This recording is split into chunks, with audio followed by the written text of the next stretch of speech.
Welcome to Fun Story Fridays. I, your host, Mr. Tall, will be telling you a story, an interesting story from history. I thought from home instruction, we haven't had a lot of good interaction, and I haven't had the ability to tell you any fun stories recently.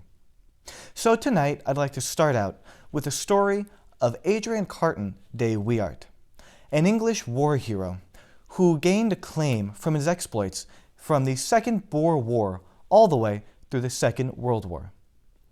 I'd like to start my story back in his youth. Adrian, like I said, was born to an aristocratic family in Brussels in Belgium. He was born on May 5th in 1880. His father was Belgian and a lawyer. His mother was Irish. Just after his 6th birthday, his mother passed away, and his father moved the entire family to Cairo, Egypt. In 1891, his father thought he needed a much better education, and so he sent him to a boarding school in England. And later, he went to go study law at Oxford at the heeding of his father. Now, Adrian was never big on school, and so at the first opportunity for war, he jumped at it. Now, this happened on the 11th of October in 1899, when the Second Boer War broke out between England and South Africa. Now, Carton Adrian was not yet of age, nor was he a British citizen, and so he could not join the British Army. Now, he employed a really clever tactic called lying, and he created a fake name and wrote down that he was 25 years old, and they shipped him out to war. Now, his father still believed that he was studying law at Oxford. Now, a quote from Adrian said, at that moment that he signed up for war, he said, "I knew once and for all that war was in my blood, and if the British didn't fancy me, I would offer myself to the Boers." Luckily, the British did fancy him. Now, he went straight to South Africa, and very early on in his fighting career, he and his unit were crossing a river in full view of Boer commandos, Boer warriors, and he was shot twice, in the stomach and in the groin. Now, after he was shot, one of his superiors bluntly asked him, he said, "Were there many Boers about?" And Adrian replied coolly, "No, but the few that were there were very good shots." Now, at a hospital, he was discovered to be Belgian and too young to be a war. And more importantly, his father found out that he was not at school studying. Now, his father was angry, but nonetheless, he acquiesced and allowed Adrian to pursue his career in the military. And in 1901, he returned to South Africa for another round of fighting. Now, he joined a cavalry regiment, which meant he was on horseback, and he was promoted to corporal. Now, this wasn't long lasted, as for 24 hours later, he was demoted once again for threatening a superior, a sergeant. Now, the Boer War ended in 1902, and de Wiart didn't do much in this time during the war. The one thing he was allowed to do was cut some barbed wire. Now, the Second Boer War ended, and in 1907, Adrian became a British citizen. He was an aristocrat, and so the British were cool with that. And so he played around in England for a long time. He shot fowl and fox. He traveled to Europe. He also made time to marry to strengthen his connection to England. Now, his wife's name is fantastic.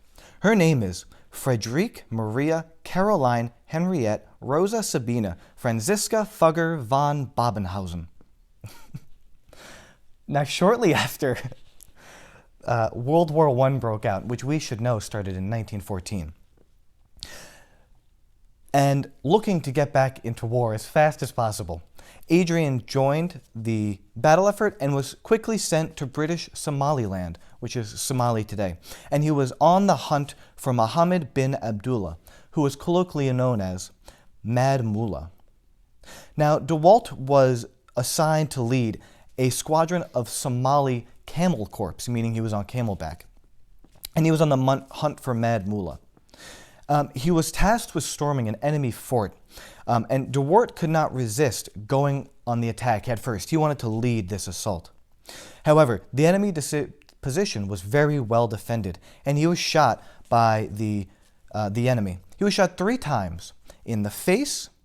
One took him in the left ear, a second bullet got him in his left eye, and a third bullet ricocheted and once again got him in that same left eye. He lost that eye shortly after.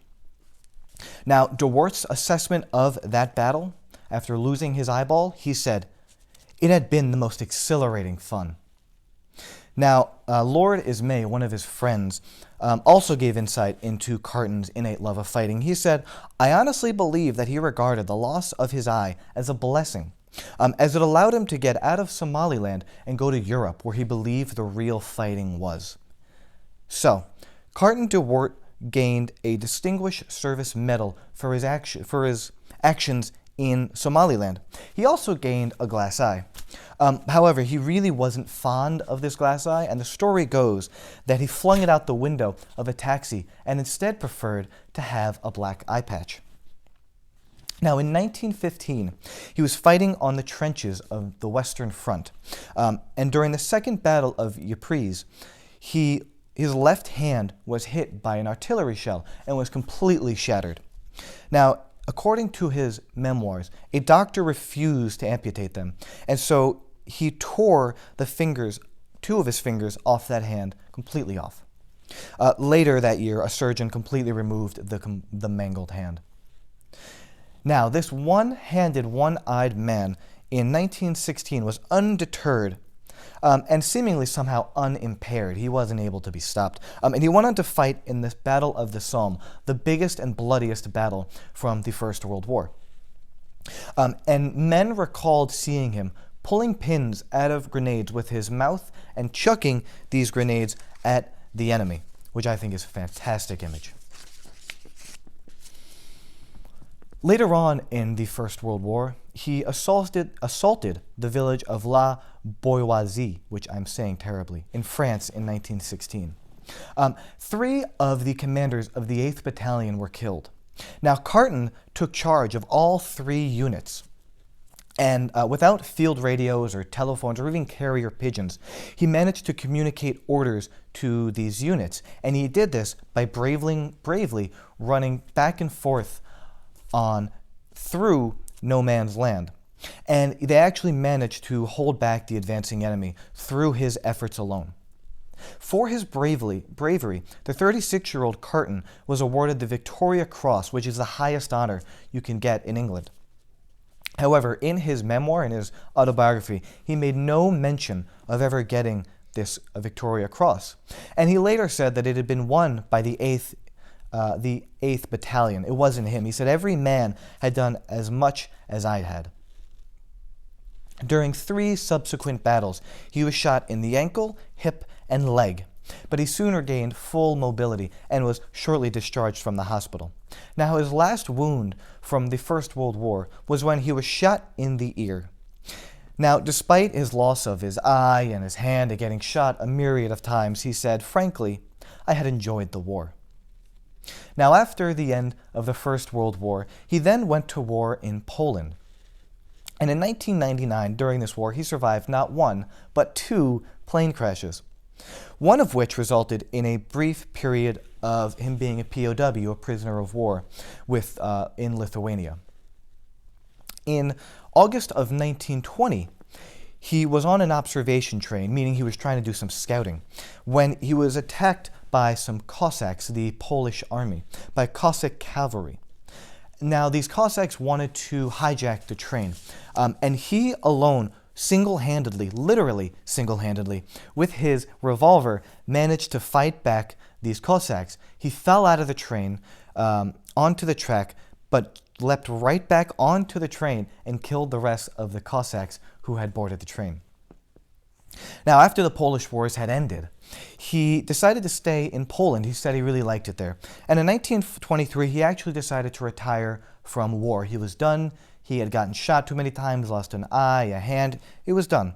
And so he had achieved the rank of Major General. And he wanted to, as a gentleman, enjoy his quiet life in this country.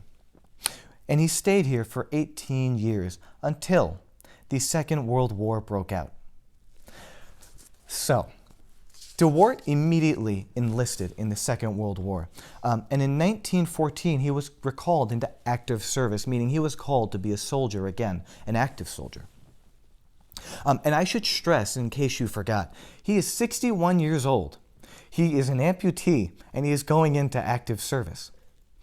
He was given the rank of lieutenant general and tasked with leading an Anglo-French force into Norway to halt the German invasion. An Anglo-Norway force means the British are going to stop the Germans from invading in France. Now, this operation from the beginning was a complete disaster. When he arrived in Norway via seaplane, he was forced to crash land on a fjord, meaning he was forced to crash land, and he was immediately attacked by a German fighter plane. Now, rather than boarding a rubber dinghy, a rubber boat, and being a sitting duck on the water, he calmly instead waited in the wreckage of his burning plane until the enemy plane ran out of ammo, and afterwards they sent a much larger boat and pulled him back to shore. Now, in 1914, he was appointed by Winston Churchill, who was the leader of England during the Second World War, for a mission in Yugoslavia. However, he never made it to Yugoslavia. En route to Yugoslavia, his Wellington bomber, his plane, suddenly took a nosedive towards the Mediterranean. Now, I should note, this is his fourth plane crash. Took a nosedive towards the Mediterranean, and he and the British Air Force took refuge on the wing, meaning they waited on the wing of the ship while it was floating in the water. However, the main body of the ship started to sink. The 61-year-old Adrian Carton de Wiart helped an injured, struggling comrade swim a mile to shore. Now, as soon as they made it to the coastline, they were immediately captured by Italians. Carton was then sent to Vingliata Castle outside of Florence. And he was there one of 13 high-ranking officers who were prisoners. Now, he and the other prisoners refused to stay jailed and often tried to escape. They even dug a 60-foot tunnel through solid bedrock for a labor-intensive 7 months. And the 6 of them escaped in March of 1943.